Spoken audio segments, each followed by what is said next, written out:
دوستوں، بزرگوں اور بھائیوں، کچھ چیزیں ایسی ہیں جن کا قرآن مجید نے بارہا تذکرہ فرمایا۔ قرآن پاک کسی چیز کا ایک بات بھی ذکر کر دے تو وہ چیز ہمارے لیے دستور حیات اور منشور زندگی بن جاتی ہے۔ لیکن اگر اللہ تبارک و تعالیٰ کسی چیز کا بار بار تذکرہ فرمائے تو معنی یہ ہے کہ اس کی ہمیں بہت ہی زیادہ ضرورت ہے۔ ان چیزوں میں سے ایک چیز صبر ہے۔ قرآن پاک نے 100 سے زیادہ مرتبہ صبر کا تذکرہ فرمایا۔ اتنی بڑی بات کو سمجھیے گا کہ 100 سے زیادہ مرتبہ قرآن پاک نے تذکرہ کیا ہے صبر کا، اور مختلف انداز میں۔ کہیں فرمایا کہ وَبَشِّرِ الصَّابِرِينَ، اے محبوب صبر کرنے والوں کو خوشخبری سنا دیجیے۔ کہیں فرمایا اِنَّ اللَّهَ مَعَ الصَّابِرِينَ، بے شک اللہ صبر کرنے والوں کے ساتھ۔ تو مختلف انداز میں، مختلف طریقوں سے اللہ تعالیٰ نے صبر کا تذکرہ فرمایا۔ سوسائٹی کے اندر، معاشرے کے اندر اور مسلمانوں کے اخلاقی رویوں کے اندر اگر صبر کو داخل کر لیا جائے تو ہم محسوس کریں گے کہ ہماری زندگی نہ صرف یہ کہ آسان ہو گئی ہے بلکہ محبتوں والی ہو گئی ہے، چاہتوں والی ہو گئی ہے۔ ہمارے رشتے ایک دوسرے سے ٹوٹ نہیں رہے بلکہ بننا شروع ہو گئے۔ تھوڑا سا صبر بہت ساری چیزوں کو ٹوٹنے سے بچا لیتا ہے۔ قرآن مجید کی جو آیہ کریمہ میں نے تلاوت کی، یہ سورہ آل عمران کی آخری آیت ہے۔ اللہ تعالیٰ نے فرمایا یا ایھا الذین آمنوا اصبروا وصابروا، اے ایمان والو صبر کرو، صابر بنو۔ اے ایمان والو صبر کرو اور صابر بنو۔ کیا مطلب؟ پہلے صبر کا مطلب یہ ہے کہ اگر تمہیں کوئی ذاتی تکلیف پہنچے تو اس پر صبر کرو۔ وصابروا، اس کا معنی یہ ہے کہ اگر دشمن کے مقابلے میں کسی اور کی طرف سے کوئی تکلیف آئے تو اس پر بھی صبر کرو۔ پھر فرمایا ورابطوا، اور ہمیشہ کمر بستہ رہو، اسلامی سرحدوں کے پہرے دار رہو۔ واتقوا اللہ، اللہ سے ڈرتے رہو۔ لعلکم تفلحون، اس امید پر کہ اللہ تمہیں کامیابی عطا فرما دے، تم فلاح پا جاؤ۔ یا ایھا الذین آمنوا اصبروا وصابروا، اے ایمان والو صبر کرو اور صابر بنو۔ صبر کرو، صابر رہو، یعنی جو ذاتی تکلیف آئے اس پر بھی صبر کرو۔ اور مصابرہ کا معنی سامنے سے آنے والی تکلیف۔ اگر بیماری آ گئی، کوئی پریشانی آ گئی، کہیں کوئی اپنا دنیا سے چلا گیا تو یہ ذاتی تکلیف ہے، اس پر بھی صبر کرنا۔ اور اگر اپنوں نے، بیگانوں نے کوئی تکلیف پہنچا دی، کوئی اذیت دے دی، وہ اذیت کئی صورتوں میں ہو سکتی ہے۔ تانا بھی ایک اذیت ہے، طنز بھی ایک اذیت ہے، کسی شخص کے بارے میں غلط کلمہ کہنا بھی ایک اذیت ہے، اور مقابلے میں کھڑے ہو جانا، لڑائی کرنا، یہ بھی ایک اذیت ہے۔ اس پر بھی صبر کرو۔ ورابطوا، اور اس طرح کرو کہ کمر بستہ رہو، جد و جہد کرتے رہو۔ واتقوا اللہ، اللہ سے ڈرو۔ لعلکم تفلحون، تاکہ تم کامیاب ہو جاؤ۔ صبر جب آپ کرتے ہیں نا اور صبر کا ارادہ کرتے ہیں تو اللہ تعالیٰ صبر کی توفیق بھی عطا فرماتا ہے۔ ہم نے یہ دیکھا ہے کہ ہمارے پاس نعمتوں کی کمی نہیں، ہمارے فریزر خوراک سے بھرے ہوئے ہیں، ہمارے دسترخوانوں پہ انواع و اقسام کی چیزیں چنی ہوئی ہیں، ہماری الماریوں میں کئی ہمارے لباس تیار شدہ لٹکے ہوئے ہیں، ہماری جیبوں میں ہماری ضرورت کا سرمایہ اللہ نے ہمیں دے دیا ہے۔ لیکن اس کے باوجود جو لوگ ایک دوسرے سے پیار نہیں کر پا رہے، جو ایک دوسرے کے قریب نہیں جا پا رہے، تو اس کی وجہ یہ ہے کہ صبر نہیں رہا، حوصلہ نہیں رہا، کسی چیز کو برداشت کرنا ہمارے مزاج کا حصہ ہی نہیں رہا۔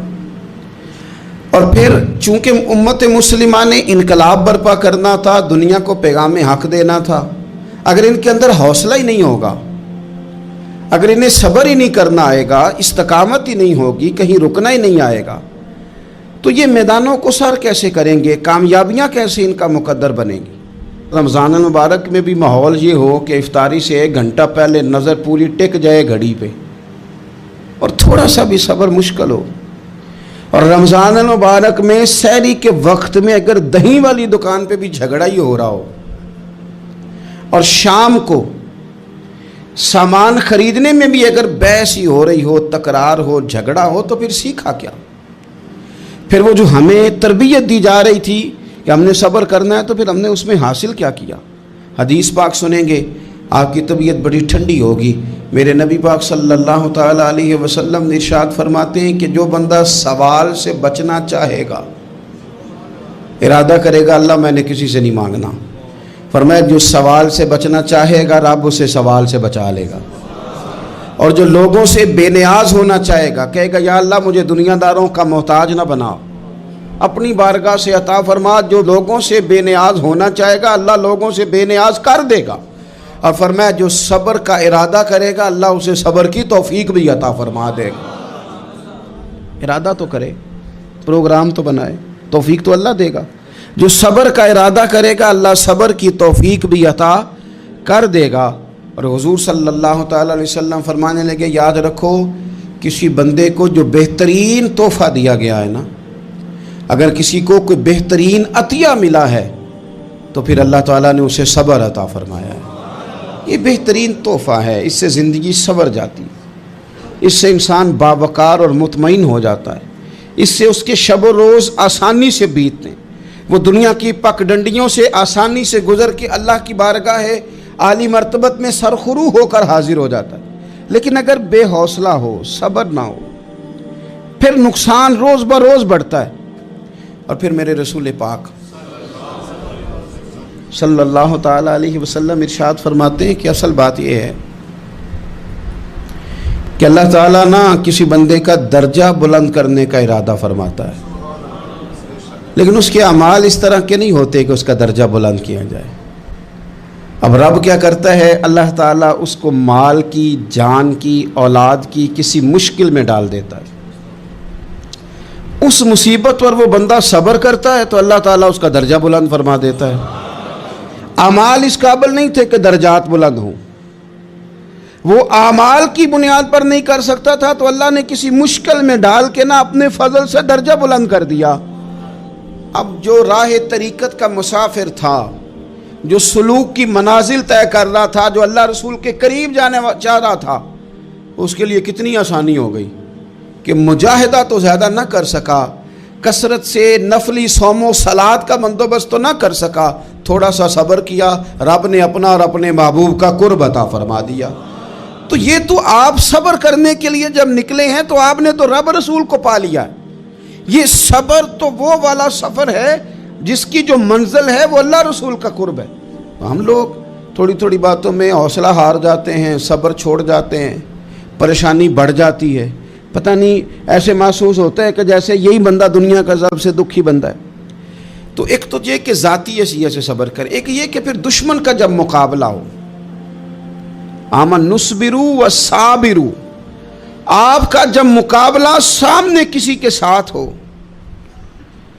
تو پھر تیر، تلواریں، اسلحہ، بندوقیں یہ نہیں زیادہ لڑتی، میدانوں میں حوصلے لڑتے ہیں، میدانوں میں صبر لڑتا ہے، میدانوں کے اندر توانائیاں لڑتی ہیں۔ میدان کربلا کے اندر کوئی مقابلہ نہیں تھا تیر کا تیر کے ساتھ، تلوار کا تلوار کے ساتھ کوئی مقابلہ نہیں تھا۔ میدان کربلا کے اندر ظلم کا صبر سے مقابلہ تھا۔ فتح کے ڈنکے یزید نے بجائے تھے، جشن ابن زیاد نے منایا تھا، لیکن قیامت تک اللہ نے جو فتح عطا فرمائی ہے تو وہ حسین ابن علی کے صبر کو عطا فرمائی، وہ سیدنا امام علی مقام کے صبر کو ملی۔ عزیز بھائی، صبر ہی ہمیشہ فاتح ہوتا ہے، صبر ہی جیتا کرتا ہے، صبر ہی کامیابیاں دیتا ہے، نتیجے صبر کے نکلتے ہیں، صبر کے حوصلے کے نتیجے ہوتے ہیں۔ ہماری جلد بازی ہمیں شکست خوردہ کر دے گی، ہمارا حوصلہ نہ ہونا ہمیں ہرا دے گا، ہم کمزور پڑ جائیں گے اگر ہم بے حوصلہ ہو جائیں گے۔ سنو، میرے نبی پاک علیہ السلام نے تربیت کی، حضور اپنی امت کو درس دیتے ہیں۔ حضور فرماتے ہیں پہلے تو کوشش ہی نہ کرو کہ تمہاری دشمن سے لڑائی ہو، اس چکر میں ہی نہ پڑو کہ لڑائی ہو، مسلمان امن والے ہیں۔ یہ پرامن لوگ ہیں، یہ امن پسند ہیں، یہ داعی امن ہیں، یہ معاشرے میں مومن ہونا امن کی علامت ہے۔ فرمایا پہلے تو یہ پروگرام ہی نہ بناؤ کہ تمہاری لڑائی ہو، اور فرمایا پھر اگر ہو جائے نا تو پھر صبر کے ساتھ مقابلہ کرو، پھر ڈٹ کے مقابلہ کرو، اور پھر یاد رکھو کہ یہ جو جنت ہے یہ تلواروں کے سائے میں ہے، جنت تلواروں کے سائے میں تمہیں ملے گی۔ پھر ڈٹنا سیکھو۔ پہلے تو بات یہ کہ تم یہ ارادہ ہی نہ کرو لڑائی، اور اگر کبھی ہو جائے وہ لوگوں کو بتاؤ کہ ہیں ہم پرامن لوگ، پر دین کے لیے کھڑا ہونا ہو تو پھر ہم سے زیادہ کسی کو کھڑا بھی نہیں ہونا آتا، پھر ہم سے زیادہ کسی کے پاس طاقت بھی نہیں۔ حضرت مولا علی شیر خدا رضی اللہ تعالیٰ عنہ کے زمانے میں کفر کے ساتھ ایک جنگ ہو رہی تھی، تو کافروں نے نا جاسوس بھیجے کہ یار پتہ تو کرو مسلمانوں کی تیاری کس طرح کی ہے۔ تو جاسوس واپس جا کے کہنے لگا سمجھ کوئی نہیں آئی ان کی، وہ تو راہب قسم کے لوگ ہیں، صوفی قسم کے لوگ ہیں، وہ تو کٹے ہوئے ہیں دنیا سے، مسلوں پہ بیٹھ جاتے ہیں، رات کو تو لگتا ہے دنیا سے تعلق ہی کوئی نہیں، لیکن سویرے اٹھ کے میدان میں تلوار لے کے نکلتے ہیں تو لگتا ہے ان سے بڑا مجاہد ہی کوئی نہیں۔ یہ عجیب لوگ ہیں کہ رات کو مسلح پہ بیٹھے ہیں تو لگتا ہے کٹ گئے دنیا، یہ صوفی لوگ ہیں، درویش ہیں۔ یہی مسلمان کی شان ہے، ہو ہلکا یاراں تو برے شم کی طرح نرم، رزم حق کو باطل ہو تو فولاد ہے مومن، ادھر آ ستمگر ہنر آزمائیں تو تیر آزما، ہم جگر آزمائیں، ہم تجھے اپنا حوصلہ بتاتے ہیں کتنا، دیکھ ہمارے حوصلے سے ٹکرا کے دیکھ یہ کتنا طاقتور اور مضبوط ہے۔ تو عزیز بھائی، اگر زندگی میں آپ کو صبر کرنا آ گیا، میں بڑے دنوں سے یہ عنوانات بیان کر رہا ہوں، اور آج تو خصوصی طور پر رمضان شریف کے اس جمعے میں اپیل کرنا چاہتا ہوں آپ سے کہ کمزور باتیں کرنی چھوڑ دیں، مایوسی کے جملے اپنی زندگی سے نکال دیں۔ ہم مسلمان ہیں، آپ بیمار ہو گئے ہیں تو یہ بھی خدا کا فضل ہے، گناہ معاف ہوں گے۔ اگر اللہ تعالیٰ نے فقیر بنا دیا، غریبی آ گئی ہے تو یہ بھی فضل ہے، امیروں سے پہلے جنت میں جائیں گے۔ اگر اللہ تبارک و تعالیٰ نے کسی جگہ آپ کو مکان نہیں دیا اور دوسرے کو دے دیا ہے تو آپ وہ لوگ ہیں جو عظیم سنت ادا کر رہے ہیں سیدنا بلال حبشی کی۔ اگر کسی جگہ کوئی کمزوری آ گئی ہے، کوئی پیچھے رہ گئے ہیں تو یہ خدا کا فضل ہے۔